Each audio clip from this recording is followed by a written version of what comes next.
Maulana Azad fellowship बंद करने को लेकर कांग्रेस एमपी इमरान प्रतापगढ़ी ने कहा, फेलोशिप बंद करने के मामले पर कांग्रेस चुप नहीं बैठेगी। हम तलबा के साथ नाइंसाफी नहीं होने देंगे। हम तलबा के साथ खड़े हैं और पार्लियामेंट में भी ये मुद्दा उठाएंगे। साथ ही इमरान ने कहा कि कॉमन सिविल कोड के मामले पर मुद्दों की कमी से जूझ रही बीजेपी मुल्क में ध्यान भटकाना चाहती है। मुसलमानों से ज्यादा कबायली और दूसरे तबकों के हुकूक को खत्म करना चाहती है। हमारे नुमाइंदे शुएब रजा ने इमरान प्रतापगढ़ी से बातचीत की। सांसद इमरान प्रतापगढ़ी हमारे साथ मौजूद हैं, उनसे बात करते हैं। इमरान भाई, एक तो मौलाना आज़ाद फेलोशिप का जो इशू है आपने सुना ही है और ट्वीट भी मैंने देखा कि आप उस मामले में बोले हैं। इस मामले को किस तरह से आप देख रहे हैं और कांग्रेस किस तरह से उठाए, क्योंकि बहुत सारे ऐसे स्टूडेंट हैं जिनको लग रहा है कि अब उनकी पीएचडी या हायर एजुकेशन अधर में लटकने वाली है। देखिए, भारतीय जनता पार्टी की जो मौजूदा सरकार है वो शैक्षणिक कार्यों के खिलाफ है। वो नहीं चाहती कि तालीमी चीज़ें आगे बढ़ें। ना खाऊंगा ना खाने दूंगा नारा जो था, अब उनका बदल के ना पढ़ूंगा ना पढ़ने दूंगा हो गया है। यही वजह है कि मौलाना आज़ाद नेशनल फेलोशिप को एक झटके में बंद कर दिया गया और संसद में बता दिया गया कि हम, चूंकि ये ओवरलैप होती है इसलिए हम इसे आगे नहीं कर सकते। ये बिल्कुल नहीं सोचा गया कि इतने जो स्टूडेंट्स हैं, इतने जो तलबा हैं, उनका क्या होगा। एक मुद्दा अभी शुरू फिर से हुआ है यूसीसी और संसद में भी इसको रखा गया है, ऊपरी सदन में ही।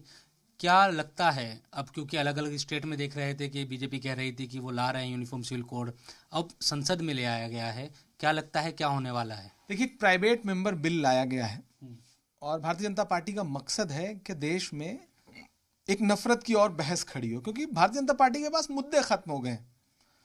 चूंकि महंगाई पर घिरे हुए हैं, चूंकि डेवलपमेंट नहीं हुआ है, बेरोजगार परेशान है, नौकरी मांग रहे हैं, तो कैसे ध्यान हटाया जाए, कैसे जहन भटकाया जाए, उसके लिए इस तरह का एक प्राइवेट मेंबर बिल लाया गया है। मैं खुद पार्लियामेंट में मौजूद था, मैंने खड़े होकर के उसका अपोज किया। मैंने ऑनरेबल चेयरमैन से अपील किया कि इसे एक्सेप्ट ना किया जाए, फिर भी डिवीजन मांग करके उसे एक्सेप्ट किया गया। तो अब उस पर डिबेट होगी, हम पुरजोर मुखालफत करेंगे। आखिरी सवाल ये कि बीजेपी तो ये बात कहती है कि इस तरह के कानून की मुखालफत कांग्रेस करती है जो राष्ट्रहित में होते हैं, जो औरतों के हिमायत में होते हैं। आपने असम के सीएम का बयान सुना होगा, वो कह रहे हैं कि हम ऐसे मुसलमानों के खिलाफ है जो 4 शादियां करते हैं। मुझे हैरत है कि इस देश के जो असली मालिक हैं जल, जंगल और जमीन के, वो है इस देश के आदिवासी। भाजपा उनसे उनका हक छीनना चाहती है।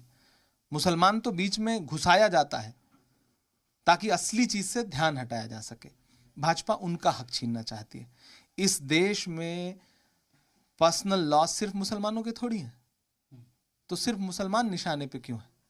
दरअसल भाजपा बहुत सारे लोगों के हुकूक जो है वो तरह तरह से साजिशें करके छीनना चाहती है, निशाने पे मुसलमान को रखना चाहती है।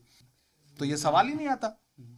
चलिए, शुक्रिया बात करने के लिए। तो इमरान प्रतापगढ़ी, जिनका कहना है कि जो मौलाना आज़ाद फेलोशिप है उस मुद्दे को उठाया जाएगा संसद में, क्योंकि इशू भी बहुत सारा जो स्टूडेंट है हायर एजुकेशन हासिल करने वाले उनसे जुड़ा है और यूसीसी पर भी हम देख रहे हैं कि मुखालफत लगातार जारी है। कैमरामैन गौतम के साथ जी मीडिया के लिए दिल्ली से मैं शुएब रजा।